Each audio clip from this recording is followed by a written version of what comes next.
In this video, we're going to talk about one of the most popular and beautiful houseplants in the world, the surprisingly complex rubber tree. You've probably seen it, you might even own one, but trust me, there's so much more to this plant than meets the eye. Okay, let's just dive right in. So this right here is Ficus elastica. And yeah, there's stunning, super glossy leaves have made it a total design staple in homes everywhere. But what's the real story behind this iconic plant? What makes it so special, beyond just looking good in a corner? So here's what we've got lined up. We'll cover its key features, its wild origins, then we'll get into how to actually care for it at home. After that, some surprising myths, and we'll finish up with 5 facts that'll totally change how you see this plant. First up, let's get properly acquainted, shall we? Because beyond that famous foliage, this plant is hiding some pretty impressive characteristics. Of course, we all know those glossy, dark green leaves, but get this, they can grow up to 45 centimeters long. And check this out, the way new leaves emerge is so cool. They unfurl from this beautiful, colorful reddish sheath, which, by the way, we'll talk more about later. So, how big can this houseplant really get? Well, in its natural habitat, Ficus elastica can reach a staggering height of 30.5 meters. That's as tall as a 10-story building. No joke. And this slide just puts it all into perspective, right? Out there, it's a true giant of the rainforest, but inside your home, it's a much more manageable 2 or 3 meters. All that massive potential is just hanging out, dormant, right in your living room. Now let's rewind a bit and go back to its roots. To really understand this plant, we need to visit its home, the dense tropical rainforest. So its journey starts in the hot, humid climates of Southeast Asia. You gotta picture the lush forests of India, Malaysia, and Indonesia. And this isn't just any old tree. It's part of the banyan group of figs. And that little fact reveals something really fascinating about its biology. And here's the key takeaway from that. As a banyan-type fig, it grows these incredible aerial roots. They literally drop down from the branches to the ground, forming these thick woody trunks that support its massive size. It's a true architectural marvel of the plant world.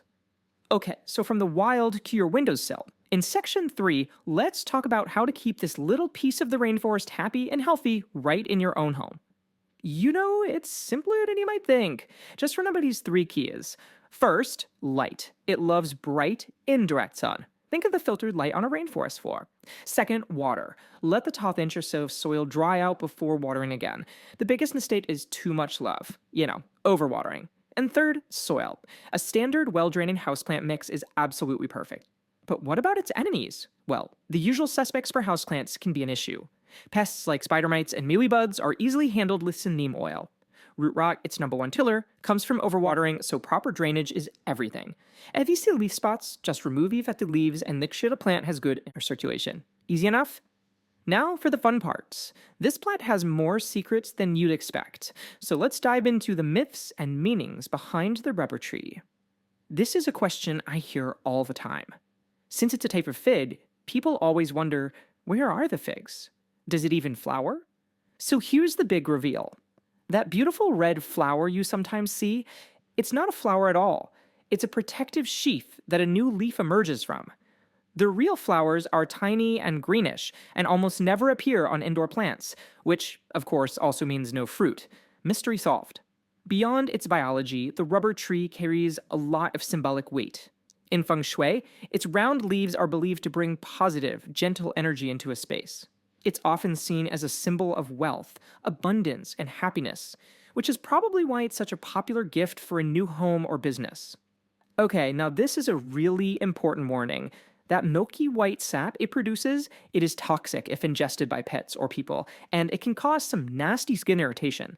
So while it brings positive energy, it's definitely best to keep it out of reach of curious cats, dogs, and kids. Alright, let's wrap this up with 5 fascinating facts that are going to make you a rubber tree expert. I bet you don't know all of these. First up, and this is the big one, despite its name, Ficus elastica is not the primary source for commercial rubber. That owner belongs to a completely different species from South America, Hevea brasiliensis. Our houseplant has the sap, but not in commercially viable amounts. Fact number 2, it's not just pretty, it's practical. The famous NASA Clean Air Study found that the rubber tree is excellent at purifying the air in your home. It's particularly effective at filtering out common indoor toxins like formaldehyde, which can be found in things like furniture and cleaning products. Number 3. It's not just one look. While the classic dark green is famous, there are incredible varieties, like Taneke or Ruby, with stemming variegation in shades of cream, pink, and white. It's a whole family of color out there. Fact 4. It's officially amazing. The rubber tree has received the prestigious Award of Garden Merit from the Royal Horticultural Society. This isn't just some popularity contest, it's a mark of a reliable, excellent plant for home cultivation. And finally, fact number 5. It has a bit of a dark side.